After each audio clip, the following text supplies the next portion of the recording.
तो मैं आज अगेन द स्काई सुप्रीम के न्यू एपिसोड को एक्सप्लेन करने जा रहा हूँ। लास्ट एपिसोड में हमने देखा था कि कैसे कुफांग मर चुका था और रुयान को ये खबर पता चल गई थी, जिसके कारण वो बहुत ज़्यादा भड़कता है। तो यूकिन भी उसके पास आती है, उसको प्लान करती है कि हम सभी मिलकर, दोनों क्लैन मिलकर उस ब्यूलेगोर एबिस के एंट्रेंस में जाए, ताकि जो भी प्रॉब्लम होगी हम एक साथ हैंडल कर सके। जिसके बाद रुयान उसकी बात मान जाता है और अपने इटर्नल इमॉर्टल सेट और सोल क्लैन के सारे बंदों के साथ उसी एंटर गेट की तरफ आ जाते हैं। जिसके बाद हम देखते हैं कि वो दो आदमियों को आगे भी भेजता है, जहां पर टेंगुई ने उन्हें पकड़ लिया था और वो अपने हिप्नो पावर की वजह से उनको कंट्रोल भी कर लेता है। अब आगे एपिसोड वहीं से स्टार्ट होता है, जहां पर वो दोनों बंदे अभी भी टेंगुई के सामने होते हैं। तो टेंगुई पूछता है कि तुम्हारे पीछे और कितने बंदे आ रहे हैं। तो वो बंदे बताते हैं कि इटर्नल इमॉर्टल सेट के सारे डिसेबल्स और सोल क्लैन के सारे डिसेबल्स हमारे साथ है। जिसके बाद टेंगुई के साथियों में से एक बंदा बोलता है कि ये तो बहुत सारे लोग हैं, हम आखिरकार इनसे कैसे लड़ेंगे। जिसके बाद दूसरा बंदा बोलता है कि तुम्हें आखिर किस बात का डर है, ब्रदर टेंगुई हमारे साथ है और हमसे जितना होगा हम उतने बंदों को मारेंगे। जिसके बाद हमें टेंगुई को दिखाया जाता है जो कि कुछ सोच रहा होता है, जहां पर हम देखते हैं कि वो प्लान बनाता है और उसी प्लान के जरिए वो उन दोनों को बोलता है कि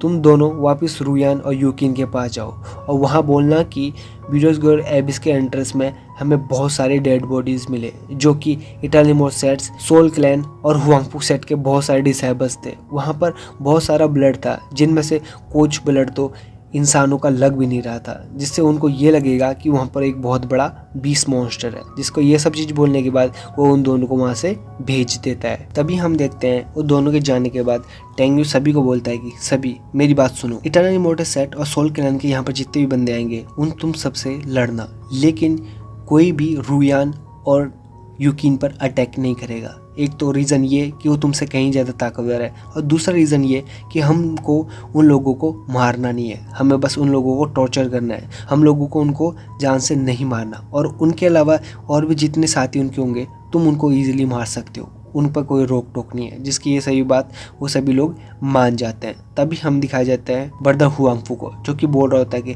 ब्रदर टेंगुई, अगर रुयान और यूकिन यहाँ पर इतनी जल्दी आ गए हैं इटर्नल ट्रायल में, तो 100% मैं कह सकता हूँ कि इनके पास हाई ग्रेड लाइफ सेविंग होली कार्ड पोजेस कर रखा होगा उन्होंने, जिसके कारण वो इतनी आसानी से यहाँ पर आ गए, वरना कोई भी इतनी आसानी से यहाँ पर नहीं आ सकता। जिसके बाद वो बोलता है कि मैं जानता हूँ कि हमारे पास ब्रदर टेंगुई का गोल्ड ड्रैगन एंड लॉयन है, जो कि सिम्बा की बात कर रहा होता है। वो बोल रहा होता है कि हमारे पास सिम्बा है, लेकिन हमें फिर भी ज़्यादा से ज़्यादा केयरफुली रहना पड़ेगा, क्योंकि हम उसके भरोसे ही सब कुछ नहीं कर सकते। जिसके बाद हम देखते हैं टेंगुई को, जो कि बोल रहा होता है कि ब्रदर हुआंगफू बिल्कुल सही बोल रहे हैं, हमारे पास भले ही सिम्बा है लेकिन पूरा फाइट उस पर नहीं छोड़ सकते। जिसके बाद हम देखते हैं कि वो बोलता है मैं जानता हूँ इस क्वेश्चन का आंसर जरूर मिलेगा, क्योंकि हम इस फाइट के अंदर 100% जीतेंगे और हमारे जीतने का चांस बहुत ज़्यादा है। ये चीज़ सुन के वहाँ पर जितने भी डिसाइबल्स होते हैं वो बहुत खुश हो जाते हैं। तभी सीन शिफ्ट होता है और हमें रुयान और उसके साथियों को दिखाया जाता है, जहाँ पर वो दोनों डिसेबल रुयान के पास आने के बाद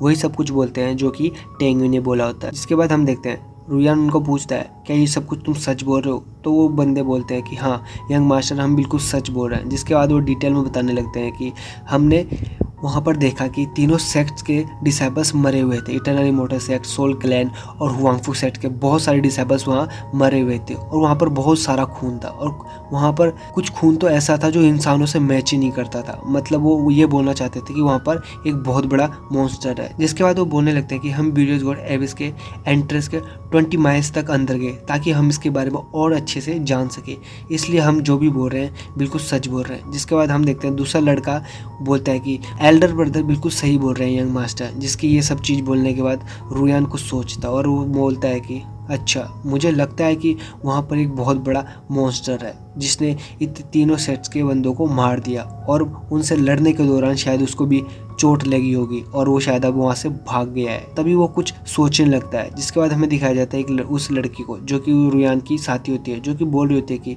यंग मास्टर रुयान, अब हम आखिरकार क्या करें। तभी रुयान बोलता है कि वो मॉन्स्टर ने बहुत सारे लोगों को मार दिया और उस दौरान उसको बहुत ज़्यादा चोट भी आई होगी, तो ये हमारे पास एक अच्छा मौका है कि हम एंट्रेंस में जाए और उसको पकड़ के मार दे, ताकि हम अपने साथियों का बदला ले सकें। जिसके बाद हम देखते हैं यूकिन को, जो कि कुछ सोच रही होती है और वो वहाँ पर भी गुस्सा कर रही होती है। तभी रुयान उन दोनों साथियों को वहाँ से भेज देता है और यूकिन को पूछता है कि तुम इस बारे में क्या सोचती हो? तभी यूकिन बोलती है कि तुमने बिल्कुल सही कहा और हमें उसकी आइडेंटिटी भी मिल चुकी है, वो क्या है और किस तरह का मॉन्स्टर है।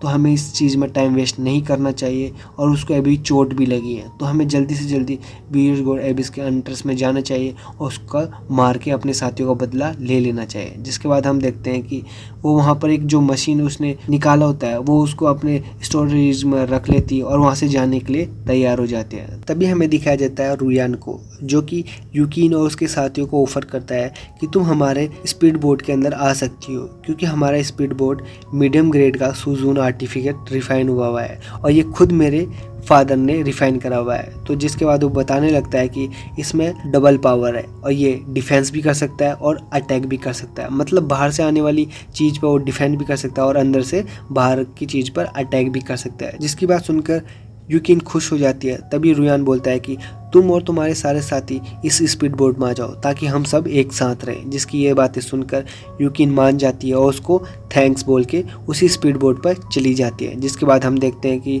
यूकिन और उसके सारे साथी उसी स्पीड बोट पर आ जाती है। तभी यूकिन अपने उस बोट को अपने स्टोरेज रिंग में रख कर वहाँ से चले जाते हैं। तभी हमें कुछ समय के बाद का सीन दिखाया जाता है जहाँ पर रुयान और यूकिन अपनी स्पीड बोट से आगे जा रहे होते हैं ताकि वो जल्दी से जल्दी बीयर्स गोड एबिस के एंट्रेंस पर पहुँच सके और उस मॉन्स्टर को मार सके। जिसके बाद हम देखते हैं कि वो लोग आगे जा रहे होते हैं। तभी एक पावर उनके पास आती है और वो अपनी पावर रिलीज करती है, जिससे वो स्पीड बोट में बैठे हुए जितने भी साथी होते हैं वो बहुत ज़्यादा डर जाते हैं और वो बोलते हैं कि आखिर ये क्या चीज़ है, क्या ये हमें मारना चाहती है। तभी हम देखते हैं कि रुयान को इस चीज़ से गुस्सा आ जाता है और वो अपने पावर से उस स्पीड बोट के बाहर एक शील्ड बना देता है, जिससे वो पावर जो बाहर से आ रही थी वो अब अंदर आना बंद हो जाती है। जिससे रुयान को पता चल गया था ये कोई और नहीं, वही मॉन्स्टर है। जिसके बाद वो बोलता है कि इविल मॉन्स्टर, अब तुम मरने के लिए तैयार हो जाओ, तुम्हें पता चलेगा कि असली दर्द क्या है। जिसके बाद वो वहाँ पर जोर जोर से हंसने लगता है। जिसके बाद हम देखते हैं कि वो पावर कोई और जो कि उसी शील्ड से टकराता है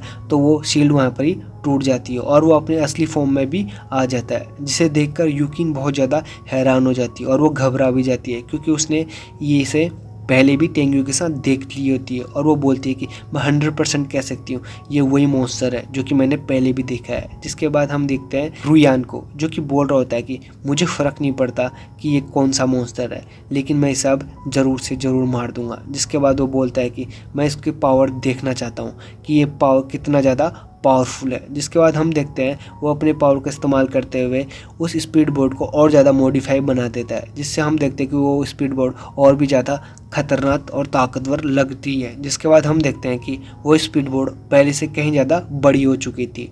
जिसके बाद रुयान उस स्पीड बोट को इशारा करता है सिम्बा की तरफ जाने का, जहाँ पर हम देखते हैं कि सिम्बा और वो स्पीड बोट दोनों आमने सामने आ जाते हैं, जहाँ पर सिम्बा भी पीछे नहीं हटता और बिल्कुल स्पीड बोट के सामने जाता है टकराने के लिए। और यही सब चीज़ दिखाते हुए ये एपिसोड यहाँ पर ही ख़त्म हो जाता है।